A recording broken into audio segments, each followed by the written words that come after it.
আমাদের ভাই আজম ওবায়দুল্লাহ তিনি ছিলেন বিশ্বাসের পক্ষের জীবন্ত উপন্যাস। মানুষ বিভিন্নভাবে শিখে, দেখে শিখে, শুনে শিখে, পড়ে শিখে, করে শিখে। তিনি এমনই একজন মানুষ যাকে দেখা যেত, যার কথা শোনা যেত, যাকে পড়া যেত এবং কর্মবীর হিসাবে যাকে সঙ্গে পাওয়া যেত। এমন বহুদা গুণ আল্লাহ তাআলা খুব কম মানুষকে দান করেন। তিনি এরকম একজন মানুষ ছিলেন। কবি মতিউর রহমান মল্লিক বাংলাদেশের সমাজ জীবনে নতুন রেনেসাঁর উত্থান ঘটিয়েছিলেন, কিন্তু আল্লাহ তাকেও আমাদের থেকে নিয়ে গেছে। তাদের সঙ্গীদের অনেকে চলে গেছে, যাদের নাম ইতিমধ্যে শুনেছে। এরকমই আরেকজন ছিলেন মোস্তফা জামান আব্বাসী, তিনিও এই কয়েকদিন আগে চলে গেছে। তিনিও শিশু এবং তরুণদের সাথে কণ্ঠ মিলিয়ে 90 বছর বয়স পর্যন্ত তিনি বিশ্বাসের পক্ষে গান গেয়ে গিয়েছেন। আল্লাহ তাকে সহ আমাদের সবগুলা ভাইকে জান্নাতের আলা দরজা দান করুন। কবি মতিউর রহমান মল্লিকের যে শূন্যতা তৈরি হয়েছিল তা কারে দিয়ে পূরণ করব আমরা সবাই খুঁজছিলাম।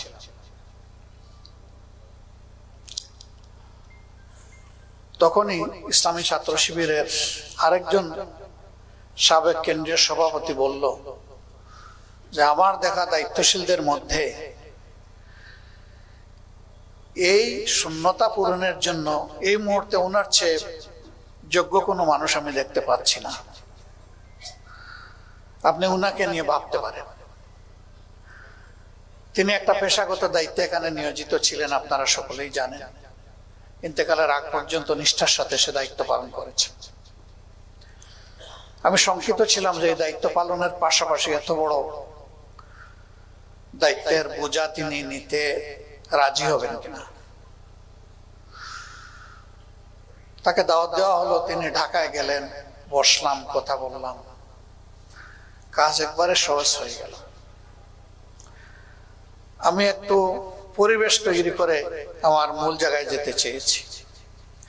তিনি হেসে দিলেন, হেসে দিয়ে বললেন যে আমির জামাত, আমি তো অবুঝ অবস্থায় ইসলামী আন্দোলনের কর্মী, তা আপনি সংকোচ করছেন কেন? যা বলার আমাকে সোজা সাপটা বলে দেন।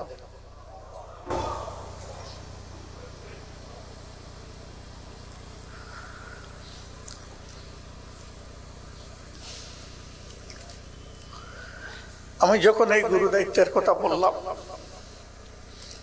একটা শব্দ উচ্চারণ অন্যরকম না করে বললেন, আপনাদের বিবেচনায় আমি কি এটার জন্য আমার মিনিমাম উপযুক্ততা আছে? বললাম যে সে কারণেই তো আপনাকে কষ্ট দেওয়া। কোনো কিছু বললেন না, বললেন আলহামদুলিল্লাহ।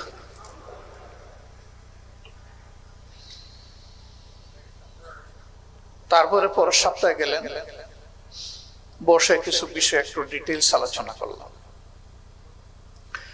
সবকিছু শুনে বললাম যে কষ্ট হবে, তবে এত বড় দায়িত্বের জন্য খুব ভালো হয় যদি চিটাঙ্গের বন্ধুরা আপনাকে ছেড়ে দেয় আমাদের জন্য। আর তারা যদি না ছাড়ে তাহলে আপাতত সপ্তাহে 2 দিন করে আমাদেরকে সময় দেবেন। বেশিরভাগ ক্ষেত্রে উনি বাসে যাতায়াত করতেন। আমাদের কঠিন সময় ছিল, আমরা তাকে প্লেনের টিকিট দিতে পারিনি। কাজ শেষ করে রাত্রে 12টার বাসে উঠতেন, যাতে সকালে এসে এখানে ফজরের নামাজ পড়তে পারে। এভাবেই যাতায়াত করেছেন। একটা সময় দেখলাম যে তার শরীরের উপরে ভীষণ চাপ পড়ছে, কিন্তু তিনি কিছু বলছেন। চট্টগ্রামের ভাইদেরকে বলতাম না ওনাকে ছেড়ে দেন, তাদের এত মায়া, ওনাকে তারা ছাড়লেন না। এই না ছাড়ার কারণে লোকটার উপরে আমার মনে হয় যে আমরা ওই আয়াত লঙ্ঘন করেছি কিনা, লা ইউকাল্লিফুল্লাহু নাফসান ইল্লা উসআহা। আল্লাহ কারো উপর তার সাধ্যের অতীত কোনো ভার চাপান না, আমরা সেটা চাপালাম কিনা এটা আমার খুব চিন্তা হয়। 5 দিন তার পেশাগত দায়িত্ব, তার সাথে সাংগঠনিক দায়িত্ব, 2 দিন আবার সংগঠনের ডাকে ঘরের বাইরে।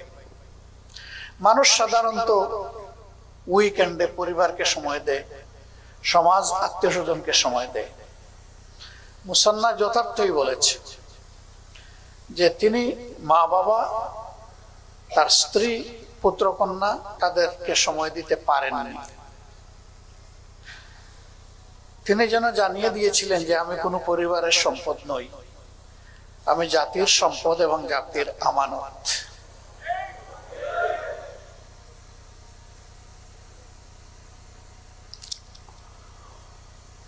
নিঃসন্দেহে তারা বঞ্চিত হয়েছে। সে যেমনটি দোয়া করেছে, আমরাও দোয়া করি আল্লাহ যেন তার ভালোবাসার জান্নাতে তাদের চমৎকার মিলন মেলার ব্যবস্থা করে দেন।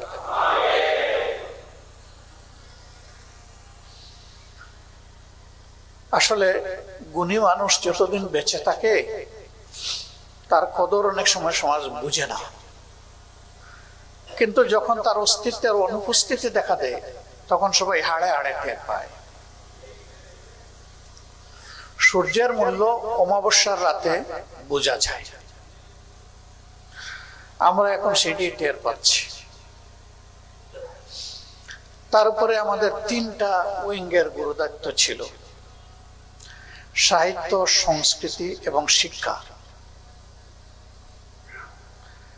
এখন আমরা এই জায়গায় পেরেশান হয়ে লোক খুঁজছি, আর আল্লাহ পাকের সাহায্য আমরা পাবো ইনশাআল্লাহ। কিন্তু আজম ওবায়দুল্লাহকে পাবো না, মতিউর রহমান মল্লিককে পাবো না, তারা মহলার কাছে চলে গেছে। এই প্রিয় সঙ্গীকে এই দায়িত্বের অতিরিক্ত আমাদের কঠিন সময় যখন আমরা দেশের বাইরে পাড়ি জমাতে পারছি না বড় কোনো প্রয়োজনে, তখন তার মতো দ্বিতীয় আরেকজন লোক আমার হাতে ছিল না। দেখে বলতাম যে অমুক জায়গায় যেতে হবে। আলহামদুলিল্লাহ, বলার পরে কোনোদিন এই লোকটা বলেননি যে আমি যে দেশের বাইরে যাব, আমার তো হাতে এই কাজটা আছে। আমার একদিন মনে হলো যে একটু জিজ্ঞেস করি, যে বলা মাত্র যে কাবিল তো বলে, ওনার কি আর কোনো অন্য কাজ পেন্ডিং থাকে না? তাই বললাম যে আমি বলা মাত্র যে আপনি রাজি হয়ে যান, আপনার হাতে কাজ থাকে না? কই থাকে। তাইলে ওইটার হাইসিয়ত কি হবে, ওটার হাসর কি হবে? বলে আমার কাছে তো সব ডাকের মধ্যে কেন্দ্রের ডাকটাই বড়।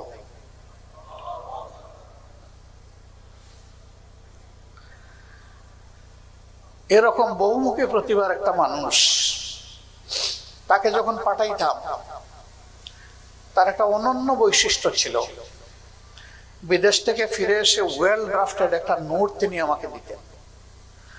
এয়ারপোর্ট থেকে শুরু করে এয়ারপোর্টে আবার ফিরে আসা পর্যন্ত তিনি কি করে এসেছেন। তার সাথে বিদেশে গেলে স্বাভাবিক টুকটাক খরচ হয়, একটু হাত খরচ দিতাম। তিনি ওই রিপোর্টের সাথে একটা বাউচার পিন আপ করে দিতেন এবং কিছু টাকা পিন আপ করে ফেরত দিতেন। একবার এই টাকা গুনতে গিয়ে দেখি যে যা দিয়েছি তার চাইতে ডাবলের চেয়ে বেশি। আমি বললাম যে ব্যবসা কোথায় করছে? কেন আমি তো কোনো ব্যবসা করিনি। টাকা দিলাম এত, ফেরত পাইলাম এত, হিসাব পাচ্ছি না, কোনো খরচ হয় নাই। বলে যে হ্যাঁ কিছু খরচ হয়েছে। তাহলে আমি বললাম বাড়লো কেন? বলে যে আমি গিয়েছি তো বিভিন্ন লোক চাপ দিয়ে হাতের মুঠির মধ্যে কিছু হাতিয়া ঢুকাই দিস। আমি বললাম দেওয়ার সময় কি বলছে? বলছে কি আমাকে ফেরত দেওয়ার জন্য, নাকি বলছে বাচ্চা কাচ্চার জন্য একটু চকলেট মকলেট কেনার জন্য? কয় যাই বলুক, আমি তো গিয়েছি সংগঠনের কাজে, সংগঠনের খরচে। আমি না গেলে কি আমার হাতে এটা ঢুকাই দিত?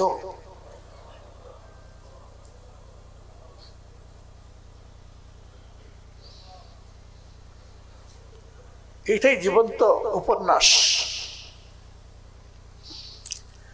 উপন্যাসের শিক্ষা সবসময় স্মরণ থাকে না, কিন্তু এইগুলো আজীবন স্মরণ থাকে। সম্মানিত ভাইয়েরা, তার মাপের একটা মানুষ কোনো না কোনো ভাবে একটা ঠিকানা করে, টাকার একটা ঠিকানা গড়ে তুলে। মুসান্না বলেছে শুধু তার জন্ম হয় নাই চিটাঙ্গে, আর বাকি সব কিছু চিটাঙ্গে, একেবারে ট্রু। কিন্তু তিনি কোনো ঠিকানা গড়ার দিকে মনোযোগও দেন নাই, কোনো ঠিকানাও তার গড়ে ওঠে নাই। আমি এখানে আসার আগেই বিষয়টা ভেরিফাই করার চেষ্টা করেছি। এর আগে তিনি ছিলেন, আমি ওরকম বুঝি নাই, এটাও আমার খবর নিতে হবে। এখন খবর নেওয়া এটা আমার দায়িত্ব।